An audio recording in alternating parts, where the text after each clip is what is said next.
क्या हालचाल बच्चों।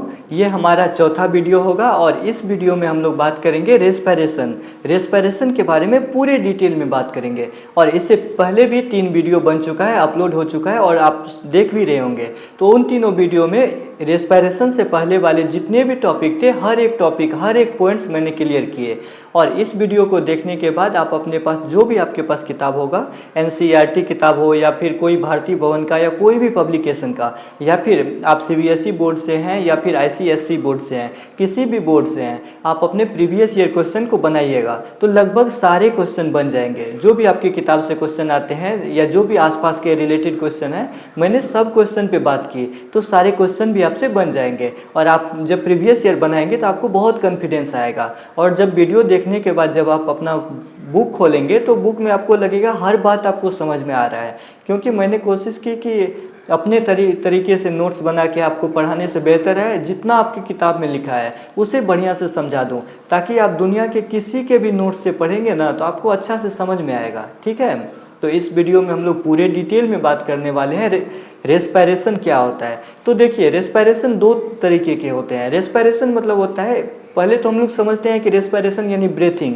इसे बोलते हैं एक्सटर्नल रेस्पिरेशन। ठीक है, ब्रीथिंग जो है सांस लेना सांस छोड़ना, इसे बोलते हैं एक्सटर्नल रेस्पिरेशन। लेकिन क्या इतना ही होता है? नहीं, हमारे ये जो हम सांस अंदर लेते हैं तो सांस के जरिए ऑक्सीजन हमारे बॉडी के अंदर जाता है। ऑक्सीजन हमारे बॉडी के अंदर जाने के बाद हमारे ब्लड में जाता है और ब्लड के जरिए हमारे पूरी बॉडी में हर एक सेल में जाता है और सेल के अंदर ग्लूकोज टूटता है ऑक्सीजन के प्रेजेंस में। इसको बोलते हैं सेल्यूलर रेस्पिरेशन। तो हम दोनों, मतलब ब्रीथिंग जिसे एक्सटर्नल रेस्पिरेशन बोलते हैं उस पर भी और सेल्यूलर रेस्पिरेशन उस पर भी पूरे डिटेल में बात करने वाले हैं।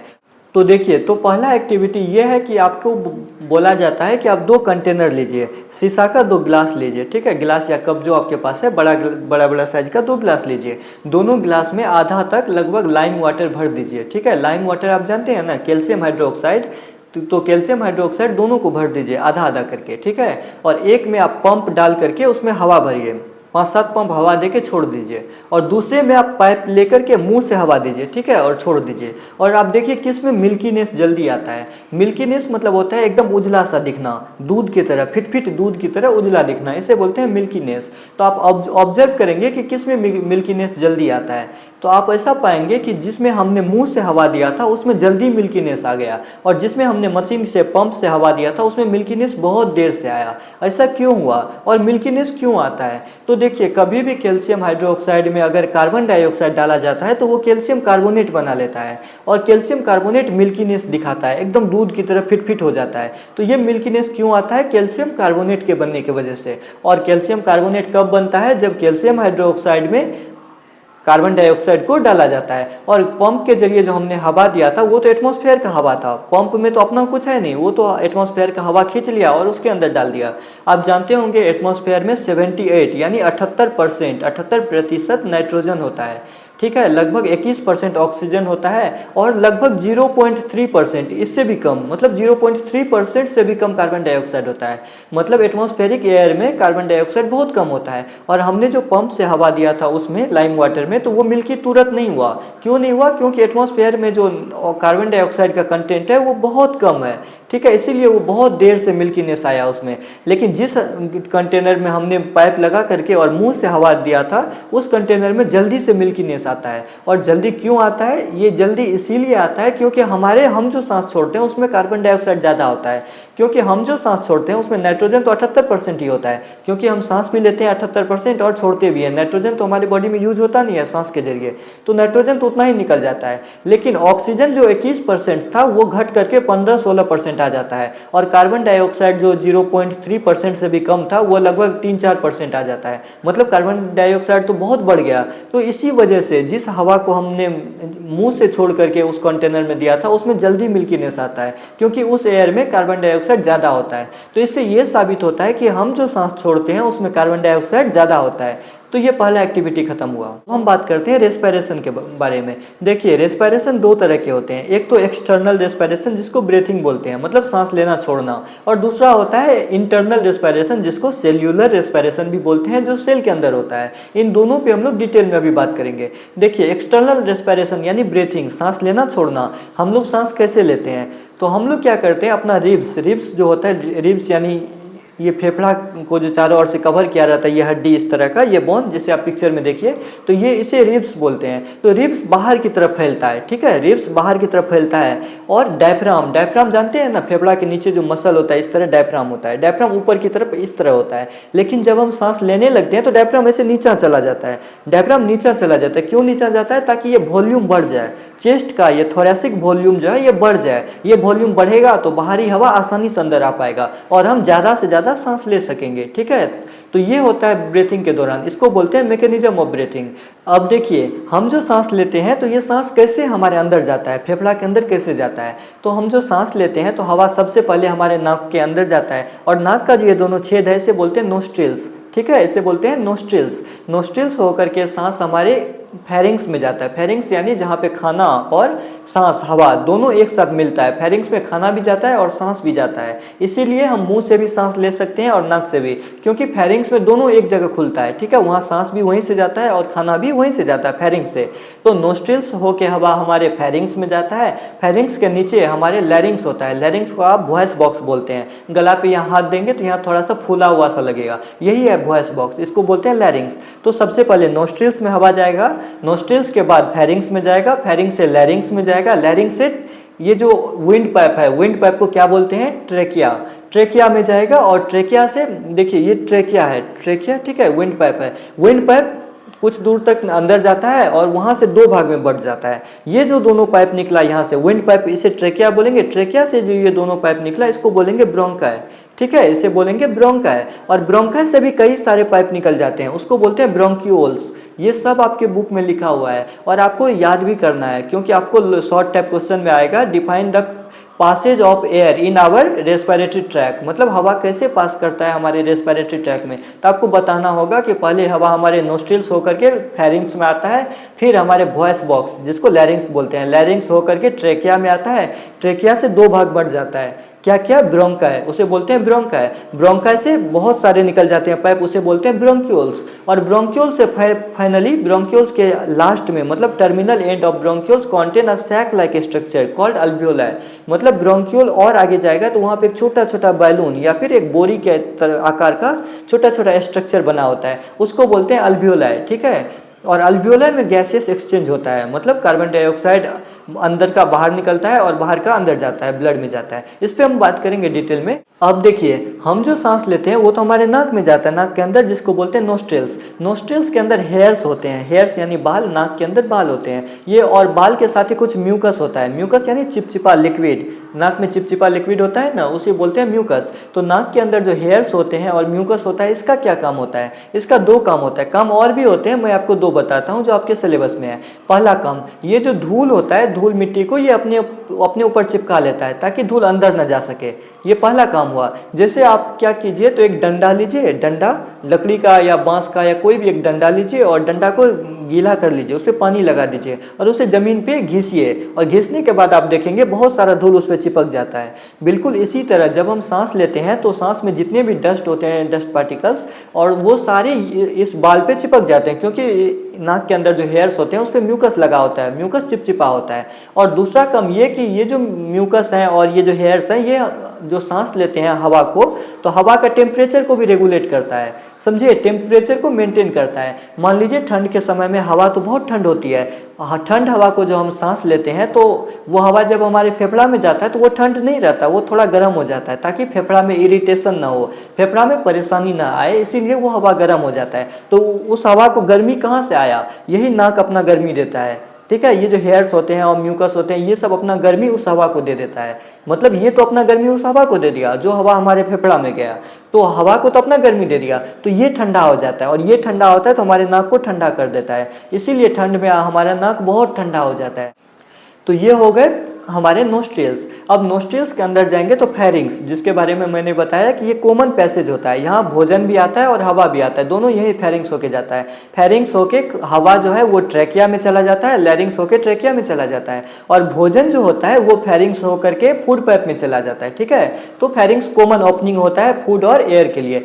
फेरिंग्स के बाद अंदर जाएंगे तो हमको मिलेगा वॉइस बॉक्स, जिसको लैरिंग्स बोलते हैं, जिससे हम बोलते हैं। लैरिंग्स के अंदर जाएंगे तो ट्रेकिया मिलेगा। ट्रेकिया क्या है? एक पाइप है। ठीक है, ट्रेकिया क्या है? एक पाइप है, और ये पाइप नॉर्मल पाइप नहीं है, तो सी आकार का इसमें कार्टिलेज लगा होता है। ठीक है, सी आकार का कार्टिलेज, ये कार्टिलेज इसको बचाता है ताकि ये सिकुड़ न जाए। सिकुड़ना को अंग्रेजी में बोलते हैं कलैप्स। तो ट्रेकिया कलैप्स न कर जाए, कलैप्स मतलब सिकुड़ जाना, पिचक जाना, तो ट्रेकिया पिचक न जाए, इसीलिए इसमें सी आकार का कार्टिलेज होता है। ये कार्टिलेज का रिंग बना होता है इस तरह सी आकार का, ताकि ये पिचक न जाए, तो इसे मजबूती देता है और इसे कोलैप्स होने से बचाता है। ठीक है, तो ये ट्रेकिया की खूबी हो गई। ट्रेकिया के बाद निकलते हैं तो ट्रेकिया दो भाग में बढ़ जाता है, जिसे ब्रोंकाई बोलते हैं, और ब्रोंकाई से कई भाग निकलते हैं, जिसे बोलते हैं ब्रोंक्यूल्स। और अगर आप सुने होंगे अस्थमा जिसे दमा बोलते हैं, तो दमा में यही इन्फेक्शन होता है, यही ब्रोंकाई में और ब्रोंक्यूल में इन्फेक्शन होता है। मतलब ब्रोंकाई और ब्रोंक्यूल थोड़ा डैमेज हो जाता है, उसमें स्वेलिंग हो जाती है, इरिटेशन होता है, इन्फ्लामेशन होता है, जिस वजह से सांस लेने में तकलीफ होती है, इसी को बोलते हैं अस्थमा। ठीक है, तो ये तो एडिशनल आपके सिलेबस में नहीं है, ये तो मैं ऐसे बता दिया। और वहाँ से निकलेंगे, ब्रोंकाई से निकलेंगे तो ब्रोंक्यूल्स मिलेगा, और ब्रोंक्यूल से निकलेंगे तो फाइनली अल्वियोलर सैक मिलेगा।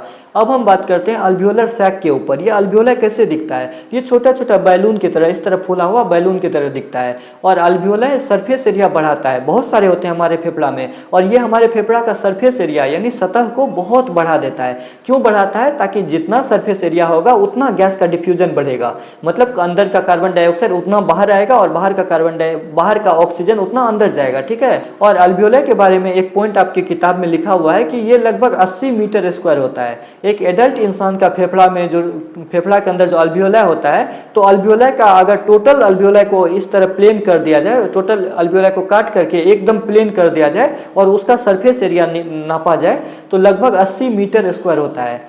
हाँ, सुन के आश्चर्य लगेगा आपको, 80 मीटर स्क्वायर। 80 मीटर स्क्वायर मतलब एक बैडमिंटन या फिर एक टेनिस का कोर्ट बन सकता है हमारे फेफड़ा के अंदर, इतना सरफेस एरिया होता है अल्वियोला में। ठीक है, और अल्वियोला के चारों ओर ब्लड वेसल्स भरे होते हैं। ब्लड वेसल्स यानी खून की नली, ताकि ब्लड में कार्बन डाइऑक्साइड जो होते हैं वो कार्बन डाइऑक्साइड निकल के अल्वियोला में चले जाए, और अल्वियोला में जो ऑक्सीजन होते हैं वो निकल के ब्लड में चला जाए। ठीक है, अब हम बात करते हैं ट्रांसपोर्टेशन। ये अगले लेक्चर में हम पूरे डिटेल में बात करेंगे ट्रांसपोर्टेशन। अभी एक संक्षिप्त में मैं आपको बताता हूँ, छोटा में, जितना आपको जानना है ताकि आगे दिक्कत ना हो। तो ट्रांसपोर्टेशन मतलब एक जगह से किसी भी चीज़ को उठाना और दूसरी जगह ले जाना, इसी को बोलते हैं ट्रांसपोर्टेशन।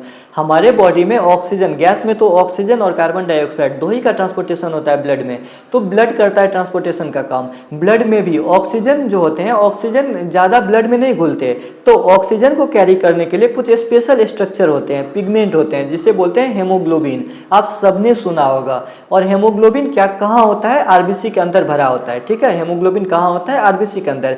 ऑक्सीजन लगभग 98% ऑक्सीजन, 98% ऑक्सीजन हेमोग्लोबिन से ही मिलकर के जाता है, बॉडी में ट्रांसपोर्ट होता है। ठीक है, तो ऑक्सीजन का एफिनिटी हेमोग्लोबिन के साथ ज़्यादा होता है, ब्लड में बहुत कम होता है। ऑक्सीजन डायरेक्ट ब्लड में नहीं घुलता, लेकिन हेमोग्लोबिन के साथ मिल जाता है, और हेमोग्लोबिन का हाथ पकड़ के ऑक्सीजन हमारे पूरे बॉडी के टिश्यूज में जाता है। लेकिन कार्बन डाइऑक्साइड जो होते हैं वो ब्लड में बहुत ज़्यादा घुल जाते हैं। मतलब कार्बन डाइऑक्साइड का एफिनिटी मतलब घुलना मिलना, कार्बन डाइऑक्साइड का एफिनिटी ब्लड में बहुत ज़्यादा होता है, मतलब बड़े आसानी से कार्बन डाइऑक्साइड हमारे ब्लड में पूरी तरह घुल जाता है। ठीक है, तो लगभग 77% कार्बन डाइऑक्साइड हमारे ब्लड में मिलके ही चला जाता है, लंग्स के पास आ जाता है। मतलब टिश्यू से निकलेगा कार्बन डाइऑक्साइड और लंग्स तक पहुंचेगा, ब्लड में ही मिलके डायरेक्ट, उसे हेमोग्लोबिन की बहुत जरूरत नहीं होती।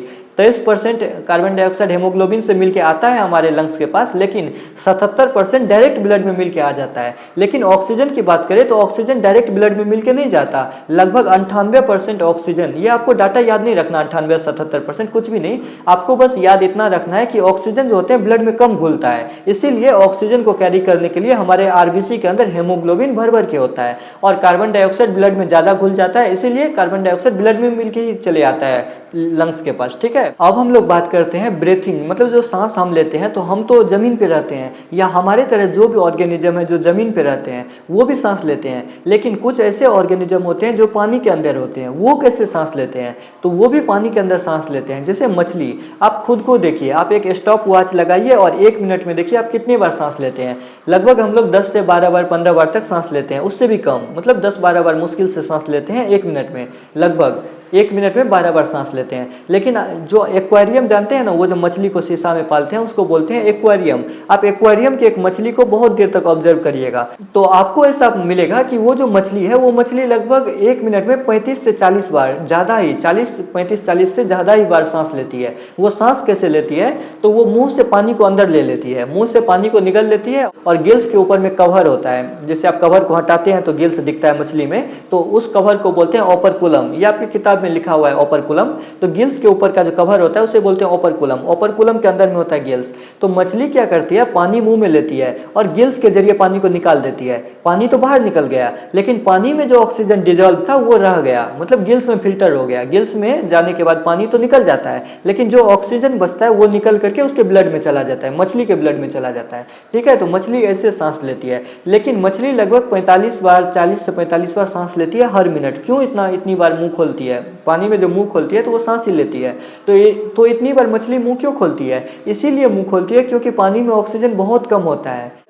और देखिए हमारे जो फेफड़ा होते हैं, लंग्स में कुछ एयर हमेशा रहता है। क्यों रहता है, ताकि हमारा लंग्स कोलैप्स न कर जाए। ये जो विंड पाइप है, विंड पाइप कोलैप्स करने से कौन बचाता है, सी आकार का कार्टिलेज। सी आकार का कार्टिलेज होता है जो उसे मजबूती देता है ताकि ये कोलैप्स न कर जाए, मतलब पिचक न जाए। और जैसे किसी को पहले फांसी दी जाती थी तो फांसी के दौरान जब उसका पोस्टमार्टम होता है तो उसमें क्या आता है, कोलैप्सिंग ऑफ ट्रेकिया, मतलब ये सांस की नली कोलैप्स कर जाता है, ये दबा जाता है ना, जैसे डोरी से फांसी लटकता है कोई तो उसमें ये दबा जाता है। तो पोस्टमार्टम ये लिखा रहता है collapsing of trachea, trachea collapse कर जाता है और वो मर जाता है, सांस रुक जाती है। इसी तरह हमारे लंग्स को कोलैप्स होने से कौन बचाता है, कोलैप्स यानी पिचकने से कौन बचाता है, तो बचाता है कुछ एयर हमेशा हमारे लंग्स में होते हैं, उसको बोलते हैं रेसिडुअल एयर, ठीक है। रेसिडुअल वॉल्यूम मतलब कुछ वॉल्यूम, एयर के कुछ वॉल्यूम हमेशा हमारे लंग्स में होते हैं जो उसे कोलैप्स होने से बचाता है। कोलैप्स यानी सिकुड़ने से बचाता है, ठीक है। अब हम लोग बात करते हैं सेल्यूलर रेस्पिरेशन। सेल्यूलर रेस्पिरेशन का क्या मतलब, ऐसा रेस्पिरेशन जो हमारे सेल में होता है उसे बोलते हैं सेल्यूलर रेस्पिरेशन। देखिए सबसे पहले आप ये देखिए हमारे सेल में क्या क्या होता है। आपने 9th क्लास में पढ़ा होगा सेल चैप्टर, तो सेल में क्या क्या होता है, सेल के सबसे बाहर में होता है प्लाज्मा मेम्ब्रेन। अगर वो प्लांट सेल है तो उसमें सेल वॉल होता है, उसके अंदर प्लाज्मा मेम्ब्रेन होता है। प्लाज्मा मेम्ब्रेन के अंदर क्या होता है, साइटोप्लाज्म, और साइटोप्लाज्म के बीच में क्या होता है, न्यूक्लियस। न्यूक्लियस के चारों ओर एंडोप्लाज्मिक रेटिकुलम होते हैं, गोल्गी बॉडी होते हैं, लाइसोसोम्स होते हैं, प्लांट सेल में वैक्यूल्स भी होते हैं और माइटोकॉन्ड्रिया होते हैं। माइटोकॉन्ड्रिया ये सब यूकैरियोटिक सेल में होते हैं। प्लांट में क्लोरोप्लास्ट भी होता है। तो ये सब आपने पढ़ा होगा। अभी हम ये इस पे बात नहीं करेंगे, अभी हम बस बात करेंगे साइटोप्लाज्म और माइटोकॉन्ड्रिया। याद रखिएगा, हमेशा याद रखिएगा, माइटोकॉन्ड्रिया के अंदर एरोबिक रेस्पिरेशन होता है। एरोबिक रेस्पिरेशन कहाँ होता है, माइटोकॉन्ड्रिया के अंदर। और साइटोप्लाज्म के अंदर जो रेस्पिरेशन होता है उसको बोलते हैं एनएरोबिक, जिसमें ऑक्सीजन की कोई जरूरत नहीं होती। लेकिन माइटोकॉन्ड्रिया के अंदर जब रेस्पिरेशन होता है उसको बोलते हैं एरोबिक, जिसमें ऑक्सीजन की जरूरत होती है। जैसे कि पीछे वाले लेक्चर में हम बात किए थे कि कार्बोहाइड्रेट जो होता है वो टूट के ग्लूकोज बनता है, ठीक है। और ग्लूकोज हमारे स्मॉल इंटेस्टाइन में एब्जॉर्ब हो जाता है, हमारे स्टोमक में भी एब्जॉर्ब होता है, स्मॉल इंटेस्टाइन में भी एब्जॉर्ब हो जाता है और एब्जॉर्ब होकर ब्लड में चला जाता है। ब्लड में यही ग्लूकोज घूम करके हमारे सारे सेल्स में चला जाता है, मतलब सेल्स में ग्लूकोज आ गया। सेल्स में कहाँ पे आया, साइटोप्लाज्म में, सेल के साइटोप्लाज्म में ग्लूकोज आ गया। अब देखिए साइटोप्लाज्म में दो तरह से इसका प्रोसेस हो सकता है, मतलब हम ये देखना चाह रहे हैं कि सेल्यूलर रेस्पिरेशन जो होता है उसमें ग्लूकोज टूट के एनर्जी कैसे बनता है, इसी को बोलते हैं सेल्यूलर रेस्पिरेशन। मतलब हर वो प्रोसेस जिसके दौरान ग्लूकोज टूटेगा और एनर्जी बनेगा, इसको बोलते हैं सेल्यूलर रेस्पिरेशन। तो इसी पे अभी हम बात करेंगे। तो देखिए हमारे सेल के अंदर साइटोप्लाज्म में ग्लूकोज तो आ चुका है, तो अब ये ग्लूकोज कैसे टूटेगा, तो ग्लूकोज दो प्रोसेस के जरिए टूट सकता है। इन दोनों प्रोसेस को, एक को बोलते हैं एरोबिक रेस्पिरेशन और दूसरे को बोलते हैं एनएरोबिक रेस्पिरेशन। जो ऑक्सीजन के प्रेजेंस में होता है उसको बोलते हैं एरोबिक रेस्पिरेशन और जो ऑक्सीजन के एब्सेंस में होता है उसको बोलते हैं एनएरोबिक रेस्पिरेशन। एरोबिक रेस्पिरेशन कहाँ होता है? माइटोकॉन्ड्रिया में, जो मैंने अभी बताया। और एनाएरोबिक कहाँ होता है? साइटोप्लाज्म में। अब आप देखिए ग्लूकोज में कितना कार्बन होता है? 6 कार्बन। तो ग्लूकोज टूट करके पायरुवेट बनता है। पायरुवेट एक 3 कार्बन का कंपाउंड है। ग्लूकोज टूटेगा और पायरुवेट बनेगा। पायरुवेट में कितने कार्बन होते हैं? 3 कार्बन होते हैं। ग्लूकोज में कितने कार्बन होते हैं? 6 कार्बन। मतलब 6 कार्बन से 3 कार्बन बन रहा है। तो कितने मॉलिक्यूल पायरुवेट बनेंगे? 2 मॉलिक्यूल, क्योंकि 3 कार्बन का 2 मॉलिक्यूल बनेगा, तभी तो 6 कार्बन हुआ। तो 2 मॉलिक्यूल पायरुवेट बनते हैं, 1 मॉलिक्यूल ग्लूकोज से, ठीक है। और ये प्रोसेस कहाँ पे होता है? ये होता है साइटोप्लाज्म में। और इसको क्या बोलते हैं? इसको बोलते हैं ग्लाइकोलाइसिस। लाइसिस मतलब होता है टूटना। आप याद रखिएगा कि लाइसिस मतलब होता है टूटना। बायोलॉजी में आपको बार बार ये वर्ड आएगा लाइसिस, ठीक है। इलेक्ट्रोलाइसिस, केमिस्ट्री में भी आएगा इलेक्ट्रोलाइसिस। लाइसिस मतलब होता है टूटना, ठीक है। ग्लाइकोलाइसिस मतलब ग्लूकोज का टूटना। तो ग्लूकोज टूट के पायरुवेट बना, इस प्रोसेस को क्या बोलेंगे? ग्लाइकोलाइसिस, ठीक है। ग्लूकोज टूट के पायरुवेट बना। कितने मॉलिक्यूल बना? 2 मॉलिक्यूल। और इस दौरान कितने एटीपी बनते हैं? एटीपी यानी एनर्जी। तो कितना एनर्जी बनता है? तो 2 एटीपी एनर्जी बनता है, ठीक है। तो ये एनाएरोबिक प्रोसेस है जो साइटोप्लाज्म में ही होता है। मतलब ग्लूकोज टूटा, ग्लाइकोलाइसिस के दौरान ग्लूकोज टूट करके 2 पायरुवेट बना, ठीक है। और कितने एटीपी एनर्जी निकले? 2 एटीपी एनर्जी निकले। ये जो पायरुवेट है, अब इसका 2 प्रोसेस हो सकता है। पहला प्रोसेस ये कि अब इसका एरोबिक रेस्पिरेशन हो जाएगा, और दूसरा प्रोसेस ये कि इसका एनाएरोबिक रेस्पिरेशन होगा। अगर एरोबिक रेस्पिरेशन होगा तो वो कहाँ पे होगा? माइटोकॉन्ड्रिया में, ठीक है। माइटोकॉन्ड्रिया में एरोबिक रेस्पिरेशन होगा। तो मान लीजिए पायरुवेट हमारे पास माइटोकॉन्ड्रिया के अंदर आ गया, ठीक है। तो ये जो पायरुवेट माइटोकॉन्ड्रिया के अंदर आया, तो माइटोकॉन्ड्रिया के अंदर ये पायरुवेट टूटेगा। पायरुवेट में कितने कार्बन थे? 3 कार्बन, क्योंकि हर एक पायरुवेट मॉलिक्यूल में 3 कार्बन थे ना, तो 2 पायरुवेट बने हैं। अब हम किसी एक पायरुवेट को माइटोकॉन्ड्रिया के अंदर ले जाते हैं, और ले जाने के दौरान पायरुवेट में कितने कार्बन है? 3 कार्बन। तो 3 CO2 बन के निकलेगा, क्योंकि ये एरोबिक रेस्पिरेशन है। एरोबिक रेस्पिरेशन में जितना भी कार्बन होता है वो ऑक्सीडाइज होकर CO2 बन जाता है, ठीक है। जितने भी कार्बन है सब CO2 बन के निकल जाते हैं। तो पायरुवेट में 3 कार्बन थे, तो तीनों कार्बन CO2 बन गया। तो कितना CO2 बना? 3 CO2 बना, ठीक है। 3 CO2 बन करके निकल गया बाहर। और इस दौरान कितनी एनर्जी निकलते हैं? तो लगभग 18 एटीपी निकलते हैं। 18 एटीपी एनर्जी निकलते हैं। पायरुवेट जब टूट करके 3 मॉलिक्यूल कार्बन डाइऑक्साइड बनता है, तो लगभग 18 एटीपी एनर्जी निकलते हैं, ठीक है। लेकिन हमारे पास तो 2 पायरुवेट था। तो अगर माइटोकॉन्ड्रिया के अंदर एरोबिक रेस्पिरेशन के तहत ये दोनों पायरुवेट टूटेगा, तो टोटल कितना एनर्जी निकलेगा? 18 × 2 यानी 36 एटीपी निकलेगा। और 2 एटीपी ग्लूकोज जब टूट रहा था, मतलब ग्लाइकोलाइसिस के दौरान निकल रहा था, तो टोटल एटीपी कितना हुआ? 38। लेकिन ये 38 एटीपी कब निकला? जब पूरा प्रोसेस में हम पूरा प्रोसेस को कंसिडर किए और ये एरोबिक रेस्पिरेशन चला, तब 38 एटीपी निकला, वैसे 38 नहीं निकलता। और अब देखिए एनाएरोबिक रेस्पिरेशन, एनाएरोबिक जिस पे हमने बात किया कि ये दूसरा प्रोसेस होता है एनाएरोबिक रेस्पिरेशन। ग्लाइकोलाइसिस सभी में होता है, ठीक है। दुनिया के सारे सेल में ग्लाइकोलाइसिस होता है, क्योंकि दुनिया के सारे सेल में साइटोप्लाज्म होते हैं, तो वहाँ ग्लाइकोलाइसिस होता है। लेकिन पायरुवेट जो होते हैं, पायरुवेट का एरोबिक रेस्पिरेशन सारे सेल में नहीं होते, वो बस उसी में होगा जिसमें माइटोकॉन्ड्रिया होगा और प्रॉपर ऑक्सीजन जिसको मिल रहा होगा, वहीं पे बस एरोबिक रेस्पिरेशन होगा और 38 एटीपी एनर्जी निकलेगा। बाकी सेल में क्या होते हैं? जब बाकी सेल में जहाँ पे माइटोकॉन्ड्रिया नहीं होता, या माइटोकॉन्ड्रिया होता भी है तो ऑक्सीजन की कमी हो जाती है, वहाँ पे क्या होता है? वहाँ पे ये जो पायरुवेट है, ये पायरुवेट किसी और फॉर्म में चले जाते हैं, CO2 नहीं बनते। जैसे देखिए यहाँ पे 2 केस बनता है, इसे बोलते हैं एनाएरोबिक रेस्पिरेशन, जहाँ ऑक्सीजन की कोई जरूरत नहीं है, मतलब या तो ऑक्सीजन है ही नहीं या उसकी जरूरत नहीं है, तो इसे बोलते हैं एनाएरोबिक रेस्पिरेशन। एनाएरोबिक रेस्पिरेशन के दौरान क्या होता है कि ये जो पायरुवेट है 3 कार्बन का, ये 2 तरह से टूटते हैं। पहला लैक्टिक एसिड बन जाता है, मतलब ये पायरुविक एसिड 3 कार्बन का होता है, 3 कार्बन का ही लैक्टिक एसिड बन जाता है, ठीक है। लैक्टिक एसिड में भी 3 कार्बन होते हैं, तो पायरुविक एसिड लैक्टिक एसिड में बदल जाता है, दोनों में 3 कार्बन होते हैं, ठीक है। तो कोई कार्बन डाइऑक्साइड नहीं निकलेगा, क्योंकि पायरुवेट में भी 3 कार्बन थे और लैक्टिक एसिड में भी 3 कार्बन थे, तो कोई कार्बन डाइऑक्साइड यहाँ पे नहीं निकला, ठीक है। तो और कोई एनर्जी भी नहीं बना, याद रखिएगा, कोई एनर्जी नहीं बना। तो टोटल एनर्जी यहाँ पे कितना बने? वही 2 एटीपी जो ग्लाइकोलाइसिस के दौरान 2 एटीपी बना था, उतना पे एनर्जी रह गया। ये जो एनाएरोबिक रेस्पिरेशन हुआ, इस दौरान कोई एटीपी नहीं बनता, तो एनाएरोबिक रेस्पिरेशन में 2 ही एटीपी बनते हैं। और तो ये कहाँ पे होता है? ये लैक्टिक एसिड कहाँ पे बनता है? हमारे बॉडी में भी बनता है, हमारे मसल सेल में बनते हैं, मांसपेशियों में। जब हम अचानक बहुत एक्सरसाइज करते हैं तो मसल सेल जो होते हैं उसमें ऑक्सीजन की कमी हो जाती है, और उस दौरान वहाँ पे एनाएरोबिक रेस्पिरेशन होता है, और एनाएरोबिक रेस्पिरेशन के दौरान लैक्टिक एसिड बन जाता है। और लैक्टिक एसिड क्या है? एक एसिड है, और एसिड कहीं पे भी बनेगा तो पीएच को घटाएगा, और हमारे मसल का सेल का जैसे ही पीएच घटेगा तो वहाँ पे क्रैम्प आ जाएगा।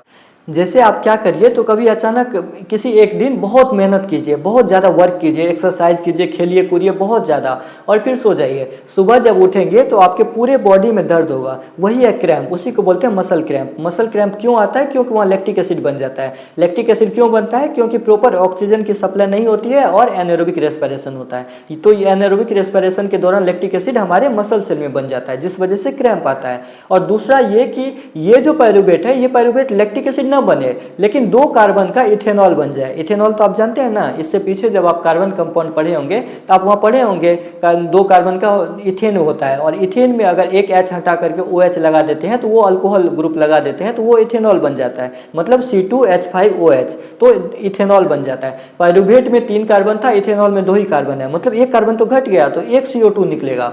मतलब पायरुवेट से एक इथेनॉल बनेगा और एक CO2 बन के निकल जाएगा, यहाँ पे भी कोई एनर्जी नहीं निकलेगा। मतलब ये चीज़ किस में होता है? ये प्रोसेस जो इथेनॉल बनता है ये किस में होता है? ये होता है ईस्ट में। ईस्ट का नाम सुना होगा आपने, ईस्ट एक फंजाई होता है, फंजाई। तो ईस्ट एक फंजाई है, उसमें यही प्रोसेस होता है, और यहाँ पे भी कोई एटीपी नहीं निकलता। मतलब ईस्ट में अगर टोटल एटीपी की बात करें तो ग्लूकोज से कितना एटीपी निकला? 2 एटीपी बस, ठीक है, एक ग्लूकोज से बस 2 ही एटीपी निकला। और हमारे मसल सेल में जब एनारोबिक रेस्पिरेशन होते हैं उस दौरान कितना एटीपी निकलता है? 2 ही एटीपी निकलता है, और वो भी ग्लाइकोलाइसिस में जो 2 एटीपी निकला था उतना ही रह जाता है। लैक्टिक एसिड बनने में कोई एटीपी नहीं निकलता। मतलब एनारोबिक रेस्पिरेशन में जो लैक्टिक एसिड बनते हैं या इथेनॉल बनता है, इस दौरान कोई एटीपी नहीं निकलता। लेकिन एरोबिक रेस्पिरेशन जब माइटोकॉन्ड्रिया में होता है तो एक पायरुवेट से लगभग 18 एटीपी एनर्जी निकलता है, और एक ग्लूकोज से 2 पायरुवेट बनता है, तो 2 पायरुवेट से टोटल 36 एटीपी निकलता है, और 2 एटीपी ग्लाइकोलाइसिस के दौरान निकलता था, मतलब 38 एटीपी निकलता था, एनर्जी निकलता था इतना, ठीक है। अब हम लोग बात करते हैं एटीपी क्या होता है, क्योंकि अभी तक हम बार बार बोल रहे हैं इतना एटीपी इतना एटीपी। एटीपी क्या होता है? एटीपी एनर्जी करेंसी होता है। एनर्जी करेंसी क्यों इसको बोलते हैं? देखिए, जैसे कोई एक किसान है, किसान घर में अनाज उपजाता है, उसे मान लीजिए बहुत गेहूं उपजा, तो अब वो गेहूं का क्या करेगा? उसे जब कपड़ा खरीदना होता है तो वो कपड़ा वाले दुकान पे जाता है गेहूं लेकर के, ये कहने कि मुझे आप गेहूं ले लो और मुझे कपड़ा दे दो, नहीं कहने जाता। या अगर गेहूं कपड़ा लेने वाले को गेहूं की जरूरत होगी तो ले लेगा, नहीं तो नहीं लेगा, वो बोलेगा आप पैसा ला के दीजिए। उसी को अगर पेट्रोल खरीदना होता है तो वो पेट्रोल पंप पे गेहूं लेके तो नहीं जाता, तो वो करता क्या है? जितना भी गेहूं उसका उपजा है वो गेहूं को बेच करके उसे पैसा में बदल लेता है, ठीक है, गेहूं को बेच के पैसा में बदल लेता है, और अब उसे जो भी चाहिए, कपड़ा चाहिए, पेट्रोल चाहिए, खाना चाहिए, जो चाहिए उसे पैसा से खरीद सकता है, ठीक है। तो पैसा को हम लोग क्या बोलते हैं? करेंसी, ठीक है, पैसा को बोलते हैं करेंसी। बिल्कुल इसी तरह हमारे सेल के अंदर जो भी एनर्जी निकलता है तो एनर्जी को हम लोग एटीपी में बदल लेते हैं, मतलब सेल के अंदर एनर्जी एटीपी में बदल जाता है। एटीपी क्या है? एडिनोसाइन ट्राइफॉस्फेट, मैं इसको बताऊंगा अभी। तो एटीपी में बदल लेते हैं, और अब बॉडी में जो भी एंडोथर्मिक रिएक्शन होते हैं, एंडोथर्मिक मतलब जिसमें एनर्जी की जरूरत होती है, जो भी मेटाबॉलिज्म मतलब रिएक्शन, तो बॉडी में जो भी मेटाबॉलिज्म होते हैं जिसमें एनर्जी की जरूरत होती है उसको बोलते हैं एंडोथर्मिक रिएक्शन। तो एंडोथर्मिक रिएक्शन में एनर्जी की जरूरत होती है, ये एनर्जी कहाँ से आता है? इसी एटीपी से आता है। मतलब जो एनर्जी ग्लाइकोलाइसिस और रेस्पिरेशन के दौरान निकला था उसको हम लोग एटीपी में बदल लिए, और इसी एटीपी का यूज करेंगे अपने सारे लाइफ प्रोसेस करने में। हार्ट जो धड़क रहा है, मसल कॉन्ट्रैक्ट हो रहा है, मांसपेशियां सिकुड़ रहा है, हम चलते हैं तो मसल सिकुड़ता है, रिलैक्स होता है, लंग्स सांस ले रहा है तो वो फूलता है, सटकता है, तो ये सब में प्रोसेस है ना जिसमें एटीपी लगता है। ब्रेन जो थिंक कर रहा है, गला जो बोल रहा है, तो जो भी बोल रहा है, जो भी वर्क हो रहा है हमारे बॉडी में, सब में एनर्जी लगते हैं, और ये एनर्जी कहाँ से आता है? एटीपी से। एटीपी कहाँ से आता है? रेस्पिरेशन से, और रेस्पिरेशन के दौरान ग्लूकोज टूट के एटीपी में बदल जाता है। तो ये तो हो गया पूरा प्रोसेस। अब हम बात करते हैं एटीपी क्या है। एटीपी मतलब एडिनोसाइन ट्राइफॉस्फेट। एडिनोसाइन ट्राइफॉस्फेट एक कंपाउंड होता है एडिनोसाइन, जिसमें 3 गो फॉस्फेट लगा होता है, उसी इसीलिए इसे बोलते हैं एडिनोसाइन ट्राइफॉस्फेट। एटीपी बनता कैसे है? देखिए, हमारे बॉडी में एडीपी होता है, एडीपी बहुत सारे होते हैं। एडीपी मतलब एडिनोसाइन डाइफॉस्फेट, मतलब एक एडिनोसाइन होगा और उसमें 2 फॉस्फेट लगा होता है, और जैसे ही हमारे बॉडी में एनर्जी किसी भी प्रोसेस में निकलता है, जैसे अभी ग्लाइकोलाइसिस में 2 एटीपी निकल रहा था, तो ये एनर्जी को लेकर के एक और फॉस्फेट को लाके एटीपी के साथ, एडीपी के साथ जबरदस्ती मिला करके एटीपी बना लिया जाता है। मतलब एडीपी में 2 ही फॉस्फेट थे, उसमें जबरदस्ती एक और फॉस्फेट को एनर्जी के माध्यम से जोड़ दिया गया, ठीक है, और एटीपी बना लिया। मतलब इसमें पहले से 2 फॉस्फेट थे, एडीपी एडिनोसाइन डाइफॉस्फेट, इसमें 2 फॉस्फेट थे, एक और फॉस्फेट को ला करके इसमें मिला दिया, एनर्जी के जो निकला था उसी एनर्जी की मदद से मिला दिया, अब ये बन गया एटीपी, ठीक है। और जब हमारे बॉडी में एनर्जी की जरूरत होती है तो यही एटीपी टूट जाता है, ये फॉस्फेट को अलग कर देता है, और जितना एनर्जी लगा था इसको बनाने में उतना एनर्जी तो अब निकलेगा, क्योंकि जब ये नजदीक आया था तो एनर्जी लगा था, तो अगर ये दूर जाएगा तो एनर्जी निकलेगा, और वही एनर्जी, निकला हुआ एनर्जी का उपयोग करके हमारे बॉडी में सारे प्रोसेसेस होते हैं, ठीक है। और आपके बुक में एक डाटा लिखा हुआ है, एक नोट में एक डाटा लिखा हुआ है, आप याद रखिएगा। एक मोल, अगर मैं बोलूँ 1 दर्जन बनाना तो कितना होता है, 12 बनाना होता है। अगर मैं बोलूँ 1 मोल बनाना तो कितना बनाना, कितना केला होगा 1 मोल में, 6.22 इंटू 10 के पावर 23, यानी 10 का पावर 23, इतना केला होगा 1 मोल में, 1 मोल में। बिल्कुल इसी तरह अगर 1 मोल एटीपी अगर टूटेगा तो टोटल कितना एनर्जी निकालेगा, तो ये आपके बुक में लिखा हुआ है, लगभग 30.5 किलो जूल एनर्जी निकलता है। 1 मोल अगर एटीपी टूटेगा तो लगभग 30.5 किलो जूल निकलता है एनर्जी। और ये इतना इंपॉर्टेंट है कि जितना भी ऑब्जेक्टिव टाइप क्वेश्चन है उसमें लगभग हर एक साल छोड़ के एक साल लगभग पूछा जाता है, किसी न किसी एग्जाम में पूछा जाता है, और आपके बोर्ड एग्जाम में तो काफ़ी चांसेस है पूछने का ऑब्जेक्टिव टाइप में। और एक एक्टिविटी जो छूट चुका था उसको मैं बताता हूँ। ये जो ईस्ट के अंदर में एनाएरोबिक रेस्पिरेशन होता है, जिस दौरान इथेनॉल बनता है, 2 कार्बन का इथेनॉल बनता है पायरुवेट से, और एक CO2 बनता है, ये ईस्ट के अंदर होता है।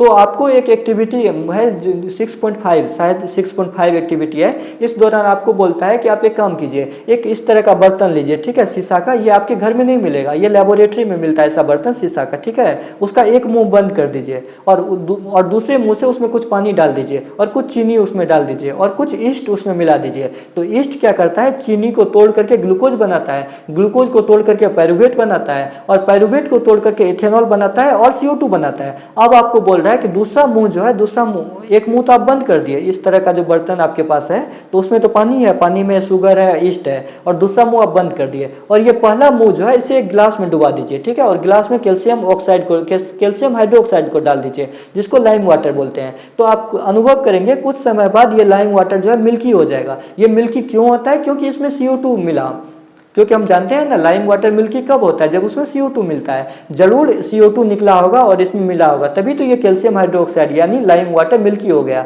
और ये CO2 कैसे निकला था, तो वही ईस्ट निकाला था। ईस्ट कैसे निकाला, तो ग्लूकोज तोड़ के पायरुवेट बनाया, पायरुवेट तोड़ करके 2 कार्बन का इथेनॉल बना दिया और CO2 बना दिया। यही CO2, क्योंकि दूसरा मुंह तो बंद है इस कंटेनर का, और तो CO2 निकल करके उसी कैल्शियम हाइड्रोक्साइड में जाएगा और उसे मिल्की बनाएगा। और